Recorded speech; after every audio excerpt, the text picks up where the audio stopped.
All righty, ladies and gentlemen, welcome to our podcast. My name is Coach Martinez. And this is Maria B, your Mindset BFF. And we are coming to you live right now. Listen, you didn't do the People's Coach. What happened to that? You're dropping it? No, I'm not dropping it. I'm dropping it. Go, ready? Hey, what is up, beautiful people? My name is Coach Martinez, the People's Coach. Sí se puede. Oh my gosh. I swear, if you are able, I will pay you $100,000 if we can get that going. Like the whole chanting, the whole "Si se puede" stuff after the People's Coach. Give me 6 months and we'll get that. I'll get everybody, all our friends and our listeners, and I'll make a for your birthday. That's it. For your I walk into church and everybody just starts chanting "Si se puede." That would be awesome. That would be awesome. Anyways, listen, guys, we are so excited to come to you guys live. We have a very interesting episode to share with you. And Maria, do you want to talk a little bit about it? What's going on? We're actually going to be talking about good debt and bad debt. Is there such a thing as having good debt? Is such a thing as about having bad debt, or is all debt bad? So I'm excited. I hear Coach Martinez is going to lead us in this conversation because I've been on both boats. I've been on the boat where all debt is bad. And then I've been on the boat where you know what? There's some good debt and there's bad debt. So I'm excited to see what Coach Martinez has in store for us. 100%. And right before we get out of here. So now the difference. So before we get into the good debt, bad debt, I am going to educate a couple of you. Yeah, that's a word, dude. Yeah, okay. Do you remember no big words? No, it's not a big word. It's not a big word, but I am going to educate all of you right now. So there is a difference between good debt and bad debt. But before we get into this whole thing of good debt and bad debt, I want to teach a principle right now when it comes to something called the Rule of 72. Have you ever heard of the Rule of 72? Yeah, you told me about it last week, which I had not heard it before. So it's going to blow your mind, guys. It is. Yeah. It is. It definitely is. Now, the Rule of 72, so I learned this principle when I was working actually for a financial company. And we used to, do life insurance, finance, and we used to do investments, segregated funds, mutual funds. So I actually had my LLQP license way back when. Actually, hang on one second. I got my fan happening in the background and I gotta kill it. It's coming through. All right. So I used to work for a financial company way back when, and I learned this principle. So before we talk about good debt and bad debt, let me learn you something. Okay, you teach me your ways. I am going to teach you my ways. So this is the Rule of 72, and the Rule of 72 is so super easy, so super simple. And what it does, it calculates how quickly your money is going to double over a certain amount of time. Okay. So again, the Rule of 72, do you remember bedmass in school? Oh yeah, I totally. I mean, yeah. Do you remember it? Do you remember it? What was it? Please, I cannot break it down for the life of me, but I remember doing it. Now, if you ask me to explain it, I have no idea. I know it's math related. There you go. Wow, you are off. Well, I mean, you're right in the sense it's math related. Hang on, before I go into the Rule of 72, Maria, what's bedmass? No, I don't remember, honestly. Maria, we're about to start talking about finance right now, and you don't know what bedmass is. Listen, I don't know what bedmass is. I can't remember. If you remember I'm sure there's lots of people that remember what bedmass. Bedmass. Yeah, it's an order of operations for math, right? So brackets. Yeah, educate me. Let's see what goes after brackets. I was about to say annotations, but that's not it. You know what? Nothing that Google cannot fix. I'm just gonna look it up. I'm sure that I remember as soon as I look at it. Bedmass. Yeah, bedmass stands for. See if somebody can type it in before you. What is bedmass rule? Brackets are the highest priority, then exponents. Then both division and multiplication, and finally addition and subtraction. Oh, there you go, Lori. Lori saves the day. Thank you, Lori. So that's what bedmass is. Oh my gosh, thank you. Lori's a teacher, and I'm sure she's a wonderful teacher. Yeah. I'm we can't even remember. How are we parents? Oh yeah, My kids and I are both failing math, grade 6 math. So yeah, this is the thing. Oh my gosh, I'm dying. So Oh gosh. Go so ahead. the rule of 72, it's like an order of operation, but it's a guesstimation. It's a guesstimation of how quickly your money is going to double over a period of time. Okay. So that's what the rule of 72 states. And so the rule of 72 is very, very simple. If you take the number 72, now if you ask me where they get this number of 72, I have no idea. But if you take the number of 72 and you divide it by the interest rate, you get a number. That number represents the years. And that means, or that year represents how quickly your money is going to double. So let me give you some examples. Okay. And this is pretty fun. So here's a really quick chart. So you got the rule of 72, you got 3%, 6%, 12%, without knowing anything about finance. Maria, if you had money and you would like to invest, which bracket or which column would you invest in? 12%. 100%. All the way. 100%. So let me share with you the difference between 3 and 12. Okay. Okay. This is compound interest. So if you take, let's say I give you $2,000, we're going to turn the clock back on you right now. And I'm going to give you, if we take 72 and we divide it by 3, you get the number 24. Okay. Okay. 24 means that's how quickly or that's how long that money is going to take to double. So if I give you, Maria, $2,000 at the age of 20, which you're not 20, I think you're like in your 40s, right? Are you? And I look good. No, I'm not 40 yet, but that's Are you all sure? right. There's no You're shame. 40. Honestly, I'm excited. Okay, how old are you? In 2 years. Well, I'm 37, turning 38 this year. Oh man, dang, you're old. All right, cool. You're like 50 though, so I know. Like, well, all right. Your training regimen says otherwise. So yeah. So here we go. So if you take the number of 72 and divide it by 24, you get if you take the number 72 and divide it by 3, you get the number 24. That means that every 24 years, your initial investment is going to double. So that means that if you take $2,000 at the age of 20, every 24 years, you'll be 44. That means you'll have 4,000. And then 24 years later, that 4,000 doubles compound interest to 8,000. Make sense? Yep. Perfect. Okay. Let's reverse the clock of time now. You are 20 years old again, and this time you're going to invest in 6%. So you take the number 72 and you divide it by 6, you get the number 12. So that means that every 12 years, that initial investment is going to double. So in this case, the 2,000, every 12 years, you're going to be 32. The next time it doubles, at the end, it'll be 4,000. 12 years later, it's going to be 8,000. Remember, it's compound. So that 8,000 doubles to 16,000 12 years later at 16,000. And then 32,000. Make sense?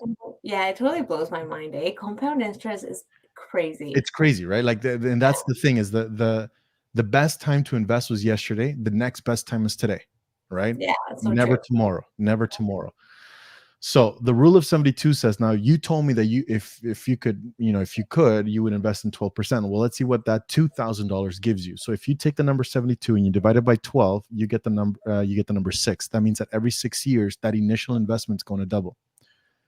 So if you take that $2,000 and you're 20 years old and you throw it in there, never touch it, never take it out until the age of 68, you double that money, you get 4,000. Same 2,000, but now every 6 years is going to double. Then at the age of 32, it's going to double to 8. Then at the age 6 years later, at the age of 38, it's going to double to 16. Wow. Then to 32,000 at the age of 44. Then it doubles to 64,000 at the age of 50. 6 years later, you're 56 years old. That 64,000 turns to 128. That 128 turns into 256. And then finally, at the age of 68, you're walking with 512,000. From $2,000. From that same thing, the only thing that changed was the portfolio, the area or the investment that you put it in.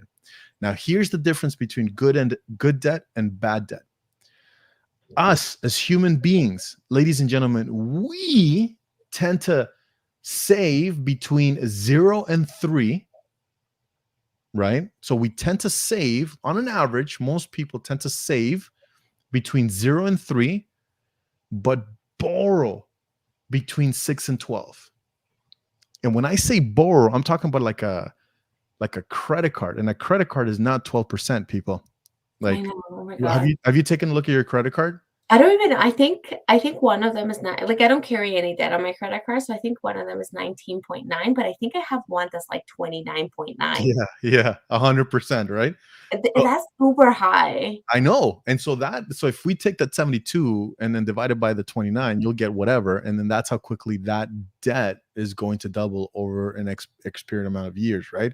And so Yeah, that way it always feels like you're paying off your debts. But if you're only paying the bare minimum, you're never really paying off that debt because that money just keeps compounding so fast. It keeps doubling so fast. yeah, But we tend to save. So when my father passed away, and he had a little bit of money saved up, and we went to go and invest it. And again, I'm not taking shots at banks. Like I'm really, really, I'm not.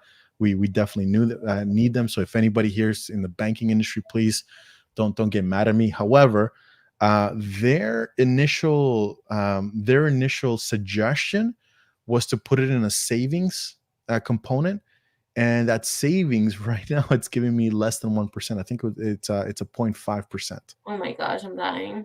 right? But again, to credit them, it was for short-term savings, right? For longer term savings, I may be getting a little bit I may get a little bit better, right, at the thing. But it's also the risk and things like that. But also something else like for a GIC, right? And all these different things for short term savings. I mean, that might be the answer, but for long term, and as we can see here, long term, that 0.5, that 1% is not going to do you anything, especially if the global economy grows at anywhere between 2 and 3%.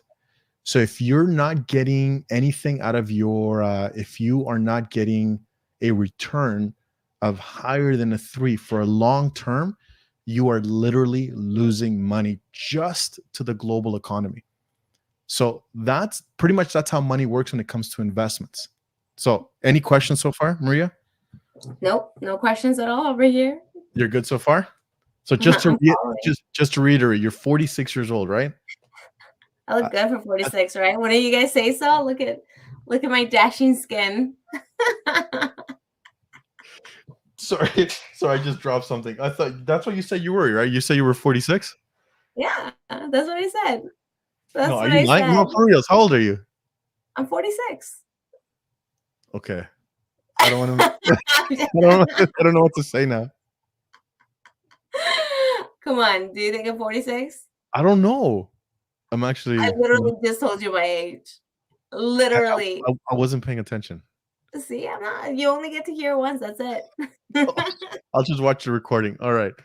So now this is how money works. This is how like that whole compound interest. People do tend to save between 0 and 3, but Yeah. borrow between 6 and 12, sometimes even higher. Like a line of credit, you're looking at 7%.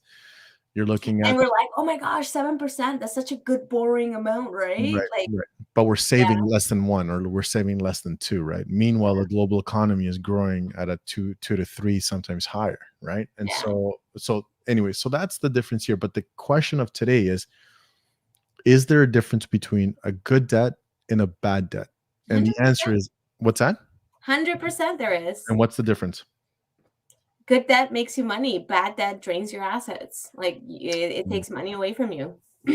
So give me an example of a good debt. A good debt would be something like a house, right? So essentially, a good debt, you're buying into a house, but you're accumulating equity, right? Right. Whether it's the economy, whether it's like you're paying into it, it's accumulating, it's growing. Bad debt would be buying a brand new car. In my books, it would be like buying a brand new car where you take it out of the lot, and as soon as you take it out of the lot, it already drops in value. Now, there's nothing wrong with buying a brand new car, but you have to look at it and say, do you have the means to be able to?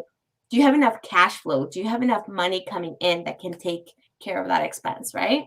If Right. you don't, then it's not necessarily the best investment. It's not really an investment because nobody ever sells their car for more than what they paid. 100%. And we're talking about like the difference between an asset and a liability, right? And so a car, It's needed though. A car is needed for sure, 100%. It's just the type of car sometimes that. Exactly. And that's the thing, Mhm. right? A car can be looked at either a good debt or a bad debt, because if it's making you live above your means, it's considered a bad debt. But Yeah, if it's getting you from point A to point B so you can pay your bills, grow your business, get an education, and it's going to give you something in return, right? Like an education, like being able to connect with clients and things like that, then 100% a car is of value. So yeah, a it's good, needed. what's that? I'm like, it's needed. Uh, I feel like a car is something that's needed, especially where we live, right? Right. Canada, like the areas are so vast and big, and not always is everything connected through transit, especially if you live in a remote area. Yeah. Yeah. So we said car, we said a house, we said an education. Mhm. Anything else? That we would need. No, anything that would be considered actually a good debt. Um, I can't think of anything right now. I'm sure there are other things. So let me throw you a curveball. Have you ever Okay, heard of it needs you need to spend money to make money? absolutely. Okay. I So believe in that 100%. okay. So I believe in investing in education, right? So if Mm, I want to learn something, if I want to learn a skill, then I'm going to invest money into it, but it's going to pay back in what I'm learning because then what I'm learning, I'm going to be able to create additional income. right. Um, Another way that you're going to invest money to make money could be the way that you're looking at. This one's a little tricky though, right? But let's say you have equity in your house. So you have a home, you build some equity, you decide to pull out the equity, but what you're doing is you're borrowing at a lower rate, but potentially what you're making, you're investing that money and you're getting a higher rate. Yeah. So that would be in my books and what from what I've learned, that would be a good way to use that. 100%. And yeah, and I think that's the key, is like what you're going to be investing it in, right? Like, I mean, are you investing into build a business, increase the value of your home, education? If you're borrowing money to buy yourself that nice brand new jacket or that sports car or that, that thing that you really don't need, right? Mm, That you don't need, and it's not going to give you anything in return, then that's a bad debt, right? yeah. And when you're investing in money that's not going to give you anything in return except for a momentary moments of joy. Instant gratification, right? It feels In good when you do it. 100%. And then after you're like, "Oh man, should I have done that?" Well, I was in a class this Sunday at church, and somebody said, are you willing to trade what you could have had for what you want now? Boom! That's from Right. our reading, right? That's from, like, some good stuff in that Bible, guys. You guys need to check out that Bible. My mind is blown all the time. I've been talking to Miguel about it, and I'm like, legit, like, Game of Thrones style kinda stuff. Game of Yeah, we're not gonna get into But listen, the principles that you learn from there, you're like, "Oh my gosh." Yeah. But yeah, and that's what you have to ask, because the life that you want requires a sacrifice. Are you willing to pay that immediate price right now for the life that you want?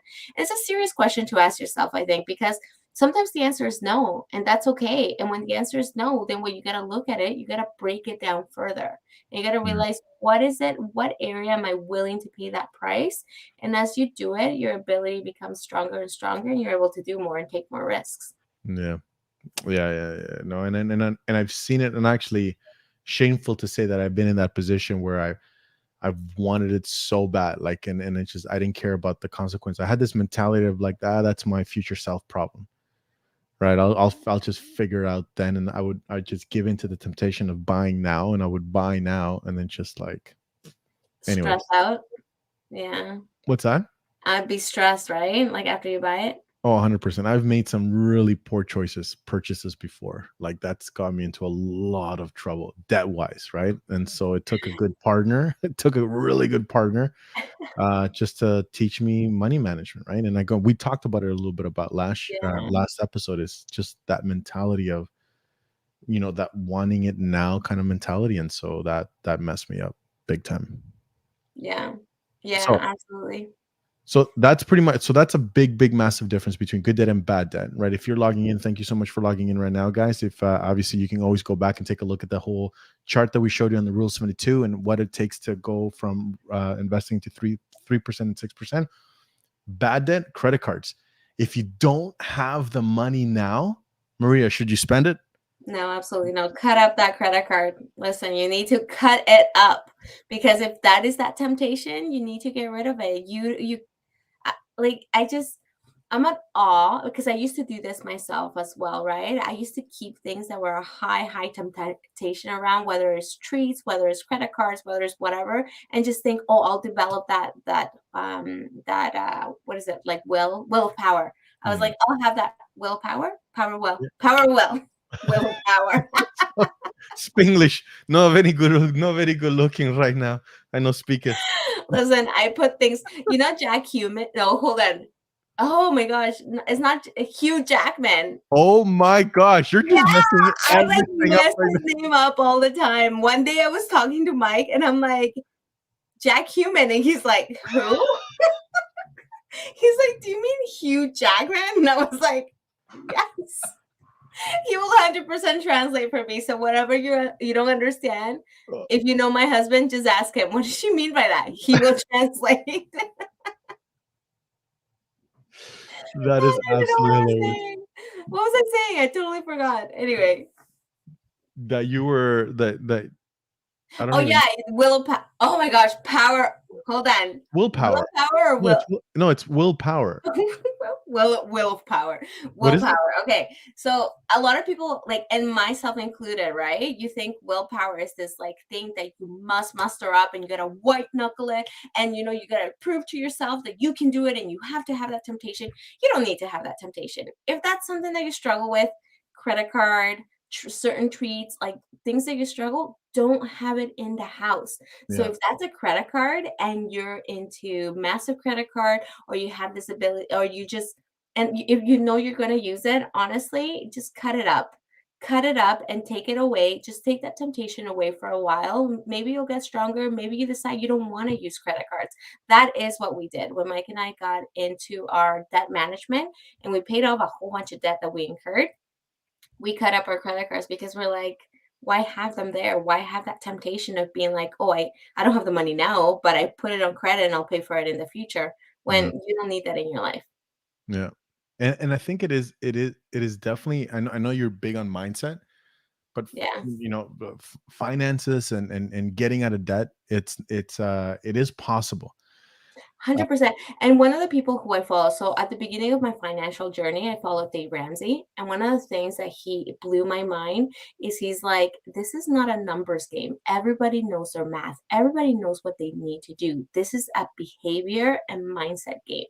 And I was like, it is so true. It is behaviors that get you there. And you got to learn the behaviors to get you out, because the math, the math. Everybody knows the math. It's like weight loss. Everybody knows what to do, but the hard thing is actually doing it. Is the behavior, is the mindset behind it. So I'm like, as soon as he revolutionized my thinking, I think that was the beginnings of my mindset of realizing that there are certain behaviors that get you in trouble, and learning how to adapt and how to develop better behaviors was mind blowing for me. And that's what actually helped me to get out of debt. But now, a while back, we talked about building habits, and it takes cue, routine, and reward. Yeah. So as one thing that I decided to do a long time ago is that I would bring my debit card with me anytime I would go to the mall. I put my debit card in my pocket, and I would leave my credit card in the car. Yeah, because then you can't spend over, right? And I can't spend. Yeah. I can only spend what I have in the bank, right? Yeah, like we went hardcore. So at the beginning of our journey, we had cash envelopes. So if we didn't Oh have my. the cash, yeah, we went hardcore, because like these are behaviors that we had for by that time we had been married, I think, I want to say 7 years. So these are behaviors that had been accumulated from 7 years of thinking like, I'll just pay for it now. I have the credit line. I have my tax return coming back. I'll just pay it off from there. So we had to go hardcore, and we created an envelope system that was suggested by Dave Ramsey. and that worked for us. We were intense. We were at the grocery store, and we would calculate every single purchase and how much it would be with tax. And because we only had cash, there was not the fallback that we're like, oh, okay, like I can just put it on credit and worry about it later. So we would So put things back. what's the envelope thing? I haven't. I don't think I've. I The don't. envelope system. So the whole thing is where you break down, you have your budget, right? And you have the different areas of like your groceries, clothes, vacations, anything that you can spend cash on. Because there's certain things that you have to, like, you do online banking for, right? Right. But basically, once you have your budget, you put a cash amount in your grocery. Like, for example, our grocery budget. At the time, I think our grocery budget was like $800. So we knew that every week we had $200. So at the time, because we weren't tracking our spending, we were spending like anywhere between $1,600 to $1,800 in groceries. And that meant little trips here and there. We weren't really tracking. We had no idea what was grocery, what was clothes. Like, it was just a hot mess, right? So when we decided to actually like look at our finances and look at actually at a budget that we could live within our means, our budget was $800 for groceries. Now our budget is higher, but back then that's what it was. Wow. So we would put $200 in the envelope. Then that was our weekly envelope. We would take it with us, and we would have to make sure that whatever we were buying was within those $200, because there was no turning back. The crazy thing is that it seemed at first overwhelming. And at first I felt a little embarrassed, to tell you the truth, because nobody wants to nobody wants to look at their like funds, what they have, and like have to put things back. Mhm. But it was a huge kind of confidence builder in knowing how to properly manage my money. I started doing meal plans. I started like kind of getting creative in the things that I was doing. And there was some weeks that I wouldn't even spend the whole $200. So I went from literally spending maybe, I would say, like anywhere between 400 a week down to cutting it in half with a family of 6. Wow. So But yeah, you did something crazy too. Like I remember going out with you guys and letting us. You paid off your van. yeah, we did. Like you So guys we paid off. did that, right? Yeah, so okay, we paid off when we started our journey. We were 4 kids in.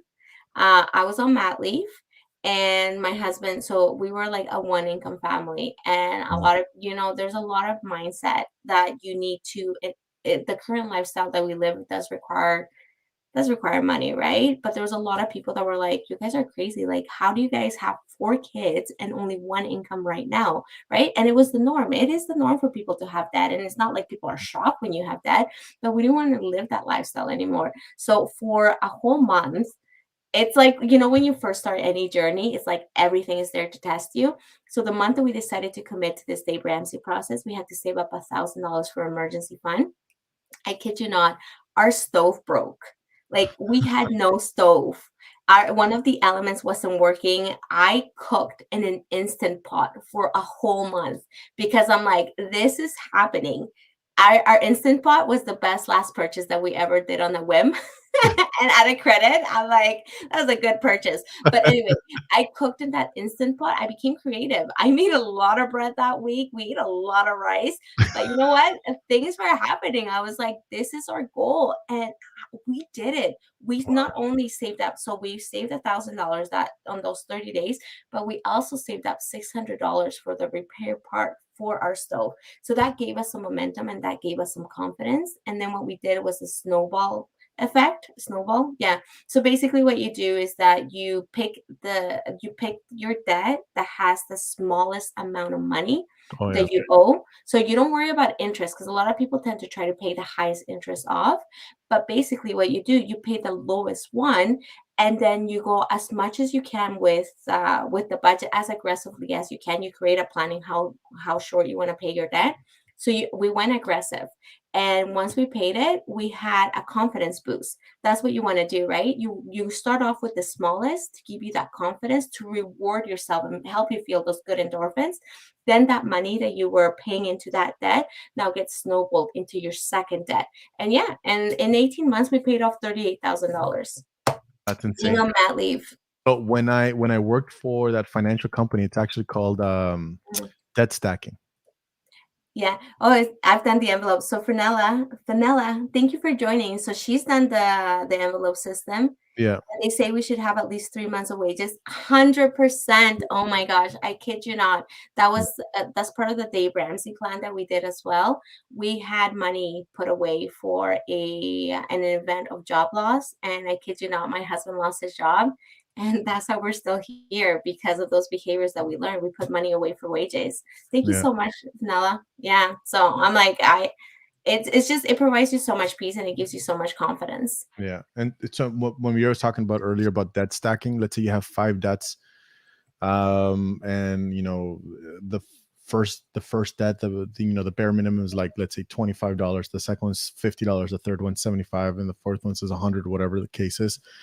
In total, let's say you can put $500 away just towards in debt. What a lot of people do is they take they try and pay off the minimum for all of them, and then they just keep going, and then they ride those debts for 2, 3, 4 years.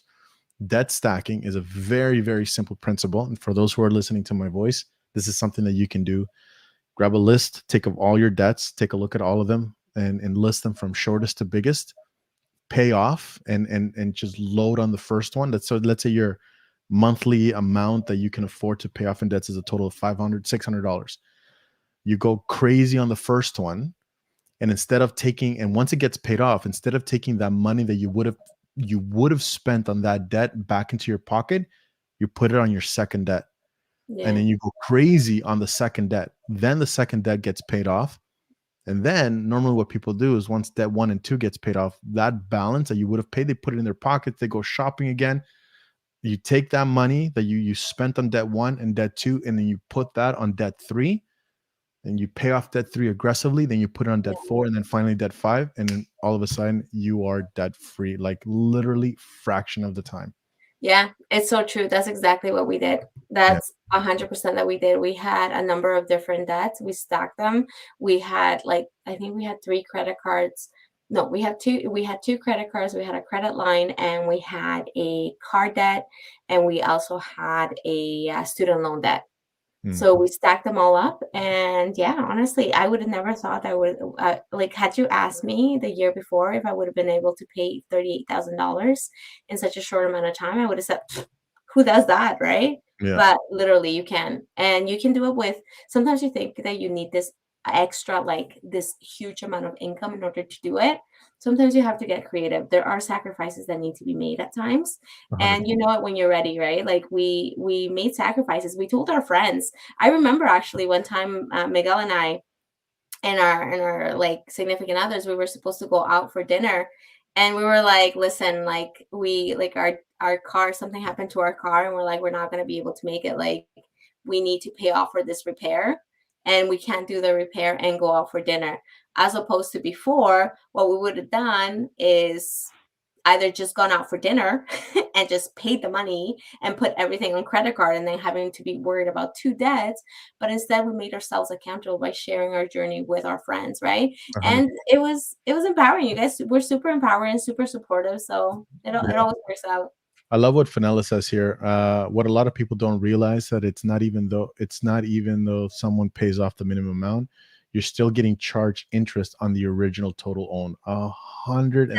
That's so crazy. Yeah, it's so true. It is definitely the true. Thank you for that. Listen, and I think one of the biggest things that we wanted to make sure that everybody knew here is that, listen, debt. If you get yourself into debt or into a situation where you're a little bit embarrassed or anything like that, don't be, right. Like, I mean, It happens to everybody. Well, it that, happened to me.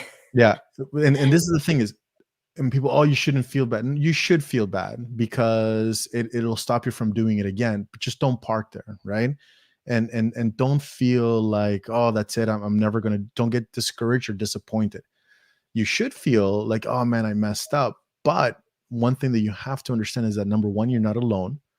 And number two, that there are people out there that are more than willing to educate you and help you and get out of debt, right? Just right now today, we talked about the rule of 72.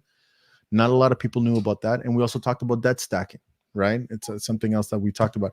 And Maria and her husband, they went to a course, the Dave Ramsey, which by taking I don't know if you want to share how much you paid for that course. Oh no, it wasn't with Dave Ramsey. So what we did is I wasn't quite ready to invest money in the course for kind of getting it out of debt. So with Dave Ramsey, we actually borrowed the book from the library and Mm. then we did that whole journey. But once we were settled, we wanted to grow financially.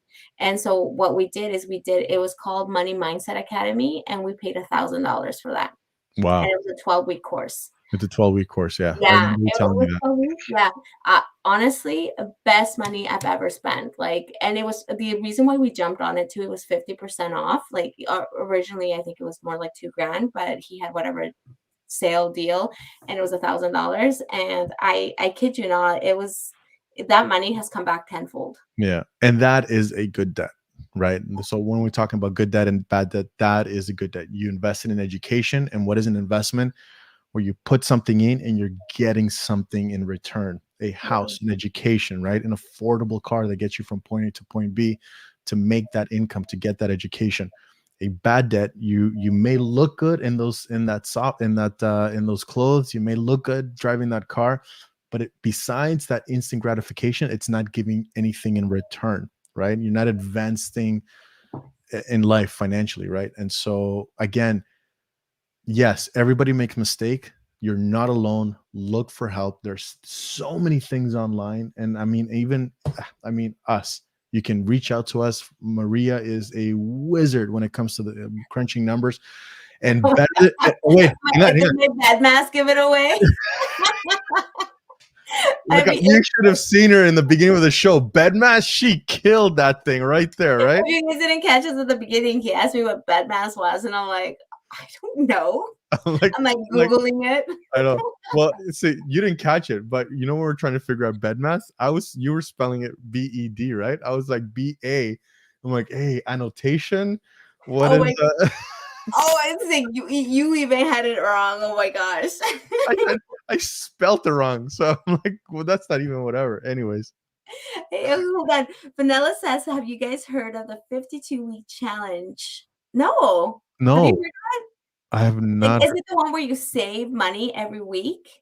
Because I'm like 52 weeks in a year. I've seen like an envelope challenge where you actually save X amount of money every week, and then by the end of the year, you have X amount of money. I have I no. think it compounds too, where Yeah. you start like at $1 and then you go $2 and then $4. That's the one that I've seen. I'm not sure it's the same one. So do share it with us. Share it in the comments. Yeah. Let us know. Um, yeah. No, But that's seriously, guys, like one anyways. of the things I've been reading this book, can't remember the title of it, but one of the things that he said today and when I was reading it is like one of the processes of actually being able to learn is to be coachable and to be humble. Yeah. Be humble, like, and that was a big takeaway for me because sometimes I'm not humble enough to recognize my own limitations.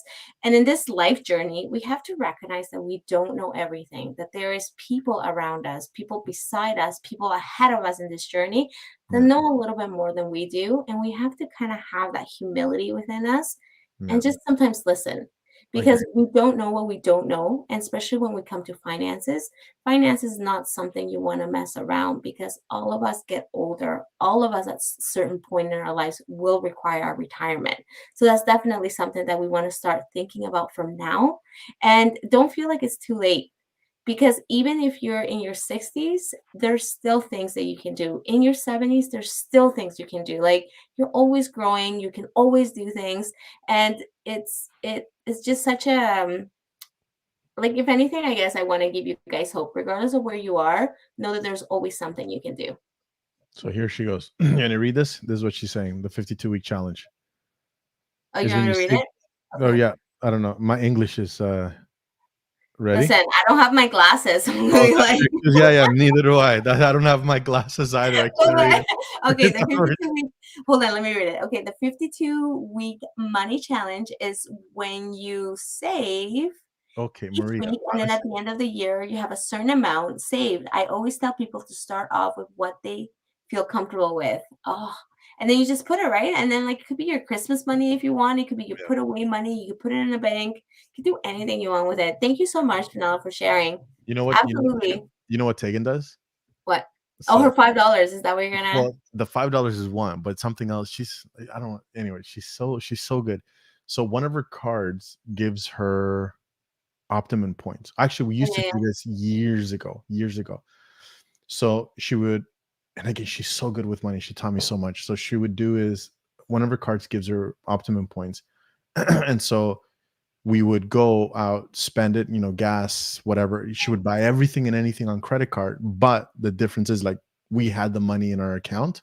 Yeah. So she would come home and pay it off. So it would be zeroed out by the end of the day. Anyways, she would do that every single day, right? For an entire year. By the end of the year, we would have saved $600, $700, $800 Just in points, right? just in points, and she would I use love that that, PC card. and then she would use that to buy Christmas presents. Yeah. Yeah, That's listen, I'm a okay, so I went from having no credit cards. We do the same thing as what you guys do, where we actually put all our stuff in one credit card. yeah. We use PC President's Choice credit card because we do a lot of shopping at Superstore, and because you can collect optimum points. And I kid you not, we collect those points like no one's Yeah, business. yeah. We use it for groceries all the time. Yeah. She switched over to Costco, and like, anyways, with the amount of people that we have to feed in this house, that our small army, our massive, we have like the whole Canadian Air Force like living here. So we go Oh through my God. so much groceries. Oh my gosh. I can bet with the boys and everything. Oh my gosh. And you Yeah. have like full grown boys. Like you Oh have no. like men in your home. Seth doesn't eat like a child. Like we have to literally tie him up like in a chair so we can get our food, because if he goes first, there's nothing left for us to eat. So Yeah, he this has to guy. go last. Yeah, he has to go last, and that's our like oldest teenager, right? But anyways. Oh my gosh. So listen, ladies and gentlemen, hopefully you've learned something today. Fenella, thank you so much for joining us and giving all those wonderful tips and stuff like that. Absolutely. Normally we come at you guys for about 10 a.m. every morning. However, today, because of some personal reasons, we had to show up at 8:30. But going back, starting next week, we will be coming live at 10 o'clock as well, or 10 a.m. And we're going to continue with our journey about finance. And the next week we are going to be talking about, are you ready for this? I'm ready. We are going to be talking about we're going to be talking about cash English, flow. please. It is English. Just hang on, dude. Hang on. Hang on. English. I'm Coach gonna get Martinez. English. my Coach. Spanish is gonna... Coach Martinez. Vamos a empezar a hablar acerca de el dinero, las pupusas, los tacos. my Spanish is just... Are we talking pupusas, eh? Papusas? Just kidding. Don't get me started with... Oh my gosh, that's not Guys, even... if you guys haven't checked out pupusas, they are so good. Oh my gosh. A food that it's like a must have. Everybody must have. So we are, again, it's every Monday at 10 o'clock, but next week we are going to be talking about I can't even speak proper English, talking about cash flow quadrant. So the 4 different ways, it's according to Robert Kiyosaki, about the 4 different ways of making an income, and then how to transfer yourself from quadrant 1 to quadrant 2. And ideally we all want to be in quadrant 4, which is an investor, right? How to get there, how to get through that journey. So that's going to be a fun episode to talk about as well. So cash flow quadrant next week, 10 a.m. It's based on a book, guys. It's on YouTube for free. So if you're wanting to actually kind of understand a little bit more about finances, there's a whole bunch of books by Robert Kiyosaki available on YouTube for free. So check them out. It is such a good read, or a good listen, I guess, right? 100%. Expand your mind. And make sure that you guys follow us on Twitter, Instagram, Facebook, and YouTube. Make sure to like and subscribe to all of our channels, and then ring that notification bell so when we put up the post, or when we put a go live, or even set a reminder, it shows up on your feed and you're able to join us with your wonderful comments and additions to our things. Absolutely. We love you. We love having you guys here. So make sure you do. Yeah, absolutely. And last but not least, our contact information. If you need anything, you let us know, even if it's about what we were talking about today, and you want some more tips and tricks. Obviously we only have like 30-40 minutes to discuss some of these things. So if you want to know more, if you want to contact us, our info is right there, info@MTC Life. My name is Coach Martinez, and this is Maria, your BFF. Might be. Mine said BFF. I keep forgetting. Exactly. Get it right. Get I'm it so right. I'm sorry. I'm sorry. Mindset BFF. Oh my gosh. It's gonna listen. It's gonna take a while. Okay. What do you mean? We've been doing this 14 weeks. No, no. And I know. how, like, it's not gonna take a while. You can do it. No. I know you can. You can do it. If I can say the people's coach, you can say my name. That's so much easier to remember. The mindset BFF, that's brand new. So it's gonna take a while for me to let it flow naturally out of my mouth. Okay. Oh So, my gosh, you yeah, kill me. we're gonna be there. We're gonna get there. Anyways, love you guys. Thank you so much for logging in, and we'll see you next week at 10 a.m. Yeah. See you next week. Later, later, Gators.